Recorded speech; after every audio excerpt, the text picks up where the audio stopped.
마지막 주자 라스트 러너라는 제목으로 여러분과 함께 말씀을 나누고자 합니다. 우리가 엊그제 주일날 이 마태복음 4강 말씀을 우리 담임 목사님께서 전해 주셨습니다. 그때 설교의 제목이 무엇이었냐면 세례 요한의 길이었습니다.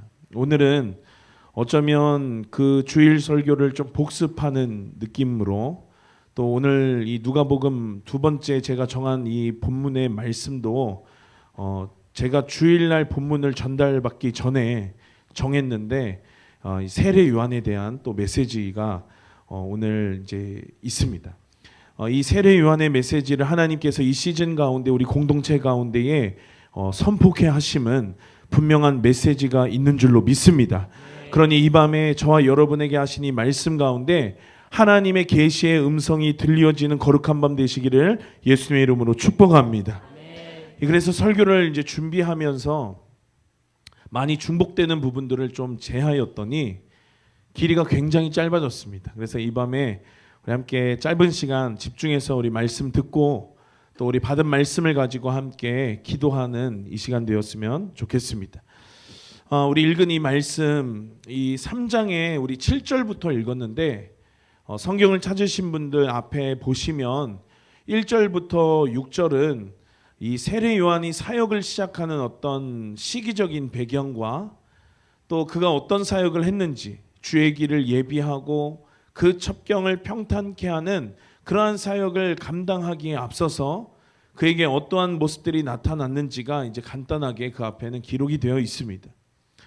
우리가 이제 주일날도 이 세례 요한의 메시지를 들었는데 이 마치 세례 요한의 부르심과 사명이 그 당시에 주님의 오실 길을 예비하고 준비했던 그의 부르심과 사명이 오늘날 이 마지막 때를 살고 있는 저와 여러분의 부르심과 사명인 줄로 믿습니다. 그러니 우리의 역할은 뭐냐? 이 세례 요한의 부르심과 같이 광야에 외치는 자의 소리가 되어서 정말 그 부르심대로 정말 그 소명대로 하나님의 오실 길을 예비하고 준비하는 그러한 신부된 교회가 바로 우리 교회인 줄로 믿습니다. 이 오늘 본문을 보니까 세례 요한과 또 그 사역 현장에 대한 그러한 모습들이 오늘 기록이 되어 있는데요. 사람들이 세례 요한에게 세례를 받으려고 이 무리가 그들 가운데로 나왔습니다. 누군가는 기도를 받기 위해서 또 침례교단은 침례 요한이라고 하는데 이 세례 요한이 세례를 베푸기 위해서 세례를 받기 위해서 많은 사람들이 사역 받으려고 혹 누군가는 세례를 받으려고 무리가 나왔다라고 하는 것이죠. 그런데 자기에게 기도를 받으러 온 자들에게 자기에게 세례를 받으러 온 자들을 향해서 오늘 세례 요한이 어떻게 외쳤냐면 7절 말씀 함께 보면 뭐라고 했습니까? 무리에게 이르되 독사의 자식들아 라고 누가 너희를 가르쳐 장차올 진노를 피하라 하더냐라고 그렇게 외치는 것을 우리는 볼 수 있습니다. 우리 주일날 함께 보았던 마태복음 3장에서도 세례 요한의 이 사건은 기록이 되어 있죠. 오늘 누가복음에도 동일한 그 사건이 오늘 우리가 읽은 본문에 기록이 되어 있는 것입니다. 그런데 여러분 우리가 상식적으로 생각해 볼 때 이 요한이 정상적인 사람처럼 보이지 않습니다. 자신에게 기도받으러 온 사람에게 자신에게 세례를 받으러 나온 사람에게 독사의 자식들아라고 갑자기 이렇게 외치는 것 이게 정상적인 어떠한 모습으로 보이지는 않지요. 당시에 독사의 자식들아라고 한 것은 무슨 말이었냐면 독사는 뱀을 의미하죠. 뱀은 사단을 의미합니다. 마귀를 의미하죠. 그러니 이 세례를 받으러 온 사람 자신에게 사역을 받으러 온 사람들에게 독사의 자식들아 라고 한 것은 무엇이냐면 야 이 마귀 자식들아 라고 그렇게 그가 외친 것입니다.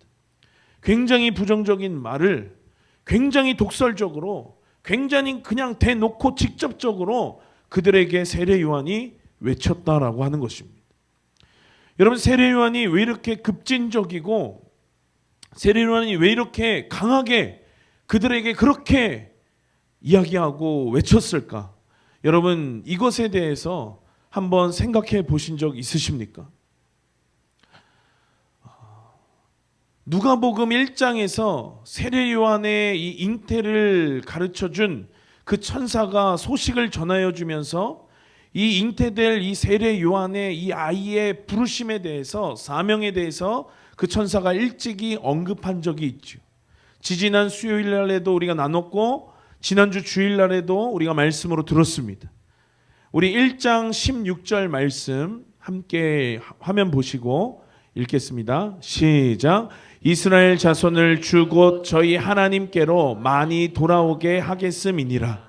이스라엘 자손을 주 곧 그들의 하나님께로 많이 돌아오게 할 것이다. 그리고 17절 말씀 이어서 함께 보겠습니다. 시작. 저가 또 엘리야의 심령과 능력으로 주 앞에 앞서가서 아비의 마음을 자식에게, 거스르는 자를 의인의 슬기에 돌아오게 하고 주를 위하여 세운 백성을 예비하리라. 엘리야의 심령과 능력으로 주님보다 앞서서 먼저 와서 아버지의 마음을 자식에게, 또 거스르는 자를 의인의 슬기에 돌아오게 하고 주를 위해서 세운 백성을 예비하리라라고 저렇게 기록이 되어 있습니다. 저 부르심에 맞게, 저 부르심대로 세례 요한은 그런 부르심을 감당했고 그러한 사역을 했던 것입니다. 그러면서 주일날 담임 목사님께서 말씀하실 때, 대통령이 어떤 순방 갔을 때, 어떤 만남을, 정상회담 같은 것을 했을 때 미리 경호팀부터 해서 많은 그 팀들이 미리 먼저 가서 어떤 위험 요소들은 없는지, 어떤 테러 요소들은 없는지 그러한 것들을 점검한다라고 했던 거 여러분 기억나시죠? 이와 같이 예수님의 오실 길을 저렇게 준비하고 예비했던, 부르심을 감당했던 것이 바로 세례 요한이었다라고 하는 것입니다. 이 오늘 본문 시기에 대해서 우리가 한번 살펴보면 1절에 보니까 디베rio 가이사가 위에 있는지 15해라고 이제 3장 1절은 기록을 하죠.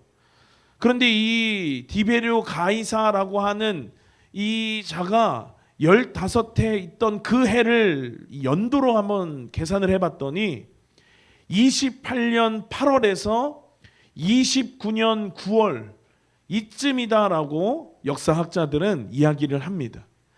그러니 여러분, 우리가 지금 2024년을 살고 있는데 이 주후라고 하는 이 시간, 예수님이 태어난 그 기점으로다가 이제 해가 거듭될수록 1년씩 쌓여서 우리 2024년에 이제 8월을 14일을 우리가 지금 살고 있는 것이죠. 그런데 2024년이 아니라 28년 8월 그리고 29년 9월 이때가 바로 이 세례 요한이 오늘의 사건이 기록된 그때다라고 성경이 기록을 하고 있는 것입니다. 여러분, 예수님께서 본격적인 사역을 시작하셨던 것이 몇 살이셨냐면 바로 30살이셨습니다. 예수님이 태어나시고 30년 되던 그 예수님 30살 되던 해에 예수님께서 이제 본격적으로 그들 가운데 나타나셔서 또 치유하시고 고치시고 가르치시는 그러한 사역들을 예수님께서 하셨죠. 그러니 예수님의 사역이 시작되는 이 30년, 이때가 오기까지 굉장히 임박한 해, 28년 8월에서 더 많이 나아가 보면 29년 9월까지, 이제 29년 9월이라 치면 3개월여밖에 남지 않은 굉장히 임박하고 굉장히 급박한 그러한 때를 세례 요한이 살았다라고 하는 것입니다. 예수님보다 6개월 먼저 태어났기 때문에, 그렇기 때문에 그가 먼저 예수님과 거의 친구죠. 이 육신의 나이로 보면 거의 친구입니다. 그러나 6개월 먼저 태어나서 예수님이 본격적으로 사역을 하시는 이 30년에 그 해가 오기 전에 그는 그렇게 사역을 시작했던 것입니다. 그런데 이 30년이 오기까지, 예수님이 본격적으로 사역하시는 그 30살의 예수님의 사역이 임하기까지 지금 28년 8월에서 29년 9월이면 굉장히 지금 시간이 얼마 없는 굉장히 촉박하고 긴박한 그러한 때를 세례 요한이 사역했다라고 하는 것입니다. 우리 지난 주일날 이제 말 많고 탈 많았던 올림픽이 끝이 났습니다. 올림픽에서 어떤 육상 경기나 또 동계 올림픽에서 쇼트트랙이나 이러한 것들을 볼 때, 또 우리 학교마다 운동회를 예전에 했는데 운동회에서 가장 마지막에 하이라이트가 무엇이냐면 바로 이어 달리기입니다. 그때 여러분 어떻게 합니까? 선수들이 또 나와서 경기 시작을 알리는 총성 소리와 함께 선수들이 막 다른박질을 시작합니다. 정해진 코스대로 막 자신의 온 힘과 온 훈련에 했던 그러한 것들을 다 거기에 녹여내야 되기 때문에 무작정 막 뛰기를 시작합니다. 그렇게 자기의 분량을 다 채운 다음에 어떻게 하냐면 그 바톤을 다음 주자에게 넘겨줍니다. 그리고 그 다음 주자는 또 자기에게 맡은 분량을 뛰고 그리고 그 다음 주자에게 바톤을 넘겨주죠. 그리고 나서 경기의 막바지, 이제 마지막 주자에게 그 바톤이 향하여질 때, 그때에 이전의 주자들 그리고 모든 그 경기장에 있는 시선들이 다 그 마지막 주자를 향합니다. 그리고 그 마지막 주자에게 코치뿐만 아니라 전 국민이 외쳐댑니다.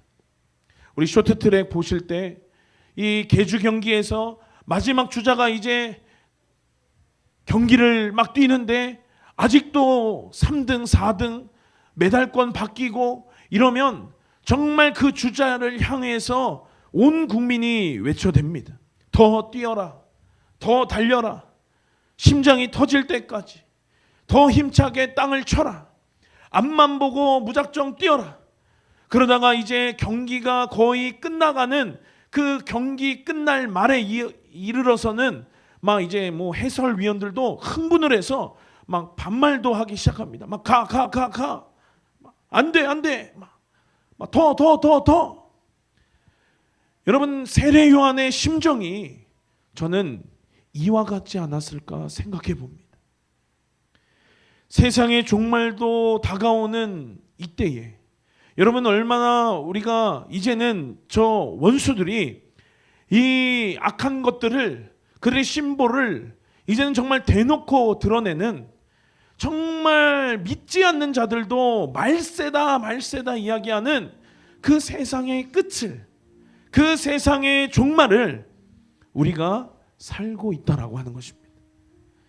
그러한 시대를 살고 있을 뿐만 아니라 언제 우리에게 다가올지 모르는 그 개인의 종말도 여러분들의 삶 가운데 굉장히 가깝게 있습니다.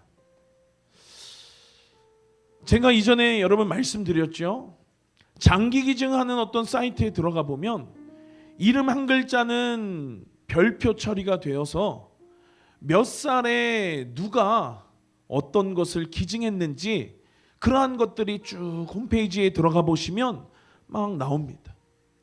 그런데 정말 죽음과는 상관이 없을 것 같았던 5살, 7살, 17살, 20살, 22살, 여러분, 이러한 개인의 종말도 실은 태어나는데 순서가 있지만 가는데 순서가 없다라고 하는 것이죠. 그러니 여러분, 마지막인 것처럼 우리는 살아야 되는 존재인 줄로 믿습니다. 이 시대가 마지막 시대이고, 그리고 나의 종말도 언젠가는 온다라고 하는 것이죠. 그러니 이 급박하고 긴박한 그때에 세례 요한이 그들에게 외쳤던 것입니다.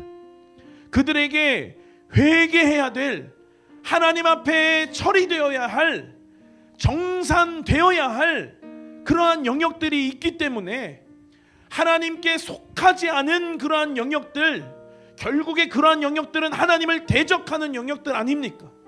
하나님 편에 있지 않다라고 하는 것, 내가 98%는 하나님 편에 섰다라고 하나 2%는 내가 하나님 편에 서지 못하면 그 내 안에 처리해야 될 그 2%의 영역, 하나님 편에 서지 못하면 하나님을 대적하는 편에, 하나님 반대편에 섰다라고 하는 것이죠. 이것이 여러분 영적인 원리라고 우리는 귀에 딱지가 듣게 들어오지 않았습니까?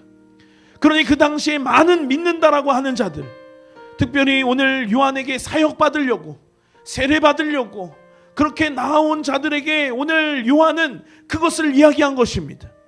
그리고 그것을 이야기할 때 아주 다급하고 아주 절박하고 아주 급박한 그러한 심정으로 세례 요한이 외쳤던 것입니다. 너희들이 유대인이라고, 너희들이 믿는 자들이라고 너희들 안일하게 생각하지 말아라. 8절에 보니까 아브라함이 우리 조상이라고 너네들 으스대고 까불지 말아라. 하나님은 이 돌들로도 아브라함 자손이 되게 할 수 있다. 그러니 너는 회개에 합당한 열매를 맺어라. 이것이 요한이 그들 가운데 던진 메시지인 것입니다. 9절에 보니까 이미 도끼가 나무 뿌리에 놓여 있다. 여러분, 우리 주일날도 이 말씀 듣지 않았습니까? 그러니 여러분, 좋은 열매를 맺으면 나무는 살 것이고, 그렇지 아니하면 이 나무 뿌리에 놓여진 이 도끼로 나무마다 찍혀서 불에 던지우리라.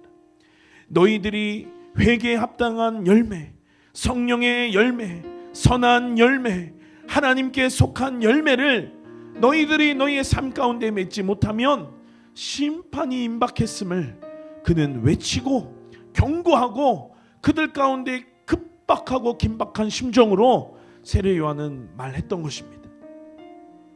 여러분, 2년마다 건강검진 받아보시고 계시죠?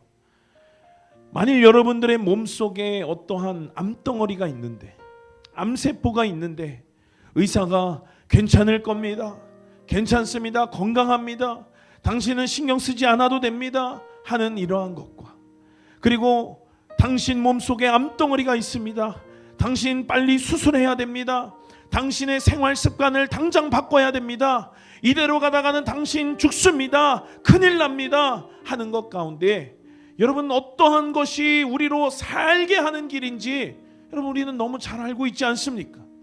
주님 오시는 그 발자국 같은 소식들이 매일매일 들려지는 지금의 시대인 것입니다. 그러니 여러분, 우리에게 선포되어야 될 메시지는 무엇이냐면 평안하다, 안전하다, 괜찮다 하는 것이 절대로 아닌 것입니다. 우리 데살로니가전서 5장 3절 말씀 함께 읽겠습니다. 시작.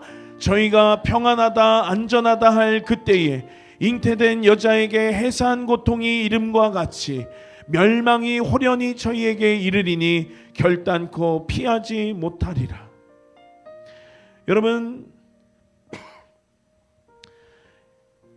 안전하다, 평안하다 할 그때에 잉태된 여자에게 해산 고통이 이름과 같이 멸망이 호련히 저희에게 이르리니 결단코 피하지 못하리라. 성경은 분명하게 저와 여러분에게 이야기하고 있는 것입니다. 당신 죽습니다, 당신 큰일 납니다, 당신 수술해야 됩니다, 이대로 안 됩니다. 여러분, 이러한 소리들이 듣기 좋은 소리는 아니지 않습니까? 이러한 소리들이 우리가 기분 좋게 들을 소리들은 아니지 않습니까? 오히려 우리가 듣고 싶은 소리는 어떠한 소리입니까? 당신 건강합니다, 당신 괜찮습니다, 당신 잘하고 있습니다, 신경 쓰지 않아도 됩니다, 당신 평안합니다, 안전합니다 하는 이러한 소식들이죠. 그러나 어떠한 이야기가 우리로 살게 하는지는 우린 너무나도 잘 알고 있다라고 하는 것입니다. 여러분, 요한계시록의 말씀을 보면 이 마지막 때에 셀 수도 없이 반복되어지는 말이 있는데 그 말이 무엇입니까? 귀 있는 자는 성령이 교회들에게 하시는 말씀을 들을지어다인 것입니다. 그러니 여러분, 이 세례 요한의 외침이 오늘 이 밤에 들리워지는 저와 여러분 되시기를 예수님의 이름으로 축복합니다. 이 소리가 들려지는 우리 은혜의 날이 되시기를 예수님의 이름으로 축복합니다. 여러분, 귀 없는 사람이 어디 있습니까? 다 귀가 다 달려있지요. 그러나 귀는 있어도 듣지 못하는 자들이 있다라고 하는 것입니다. 그러니 여러분, 들어도 듣지 못하는 멸망 가운데 놓인 자들이 아니라 하나님의 말씀이, 이 광야에 외치는 자의 소리가 우리를 준비시키시는 이 세례 요한의 울부짖음이 오늘 이 밤에 들리워지는 거룩한 밤 되시기를 예수의 이름으로 축복합니다. 아마 이 세례 요한이 세례를 받으려고 나온 그 무리에게 야, 이 독사의 자식들아라고 했을 때, 아브라함의 조상이라고 이야기하며 의시되지 말라라고 했을 때, 좋은 열매 맺지 못하면 다 찍어서 불에 던진다라고 했을 때, 사역을 받으러 왔던 무리들 가운데 일부는 마음이 상하고 일부는 듣기 싫어서 그냥 돌아간 자들도 있을 것입니다.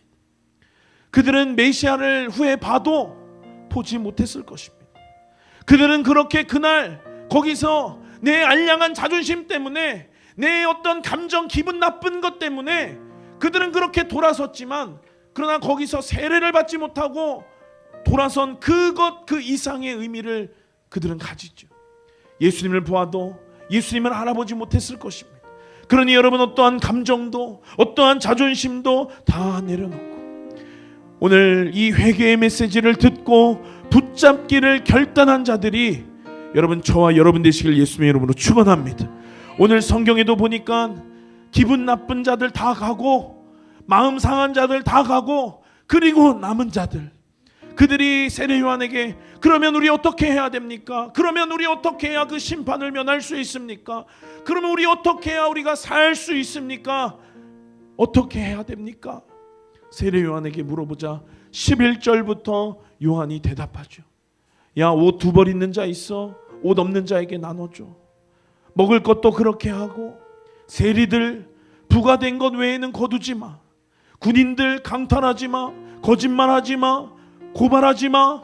그리고 너희들 받는 급여로 너희들 족한 줄을 알아. 삶으로 연결되어지는 그런 입술뿐인 고백이 아니라 정말 삶 속에서 행함과 실천으로 열매 맺는, 회개에 합당한 열매 맺는 그것을 그들에게 이야기해 줍니다.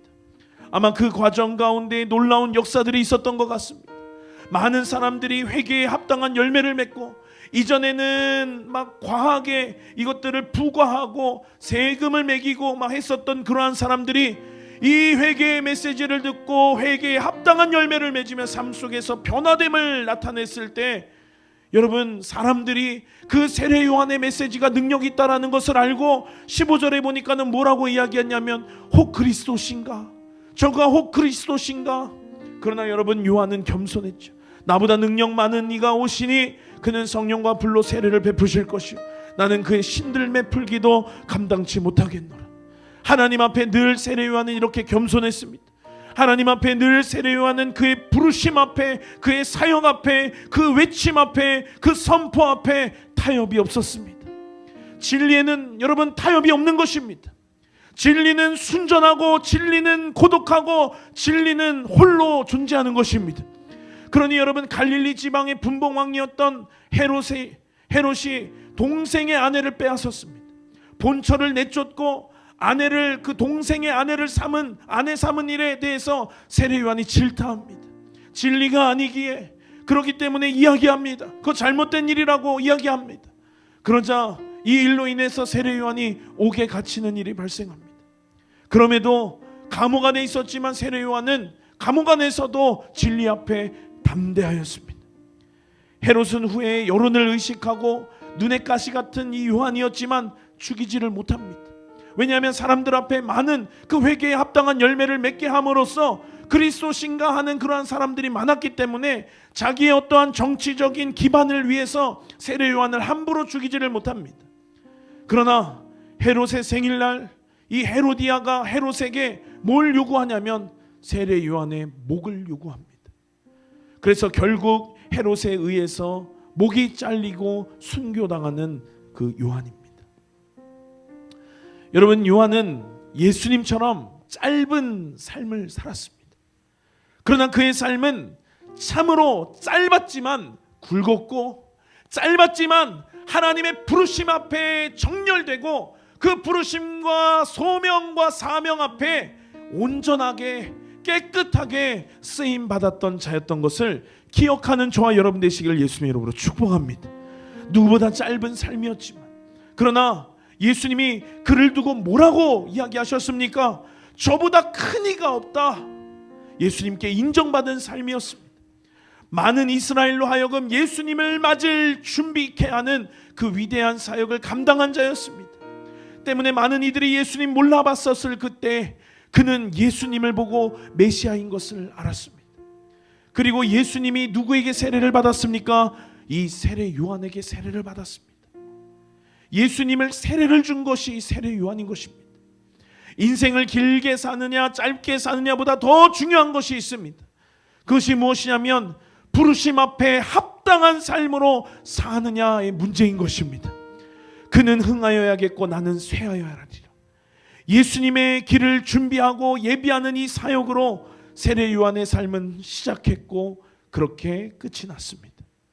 여러분, 우리의 인생도 이 땅에서 잘 먹고 잘 사는 것이 우리의 삶의 존재와 목적의 이유가 아닌 것입니다. 우리를 창조하시고 이때의 이 시대 가운데에 저와 여러분 살게 하신 그 하나님의 목적과 뜻과 부르심이 분명하게 있는 줄로 믿습니다. 세례 요한이 그 어머니 뱃속에 잉태되었을 그때 그에게 그 부르심에 대하여서 천사가 이야기한 것과 같이 이미 여러분들을 창조하셨을 그때에 하나님은 여러분들의 인생의 그 각각의 부르심들을 다 정하여 놓았다라고 하는 것입니다. 그러니 여러분, 우리의 인생 어디 앞에 정렬되어져야겠습니까? 부르심 앞에 정렬되어야 되는 줄로 믿습니다. 이 부르심에 합당한 삶으로 우리는 살아야 되는 줄로 믿습니다. 그러니 여러분, 이 시즌 가운데 특별히 우리 지지난 수요일에도 이 세례 요한의 탄생에 대해서, 사가랴에 대해서 막 그렇게 말씀을 나눴고, 또 지난 주일날 엊그제에도 우리가 이 세례 요한의 길이라는 마태복음 4강의 말씀을 우리가 들었고, 또 이 시간에도 세례 요한의 이 삶에 대해서, 사역의 모습에 대해서, 그의 태어남과 더불어 그의 죽음, 그의 인생이 어떻게 맞췄는지에 대해서 우리가 짧은 시간 말씀을 나눴습니다. 이 시즌 가운데 이 세례 요한의 삶을 우리 가운데 말씀하시고 조명하시는 이유와 까닭이 분명 있는 줄로 믿습니다. 이것이 우리 안에서 말씀되어지고 이것이 우리 안에서 계시되어져서 정말 우리의 삶이 그 부르심에 합당한 삶으로 정렬되어지는 이 시즌 되시기를 예수님의 이름으로 축원합니다.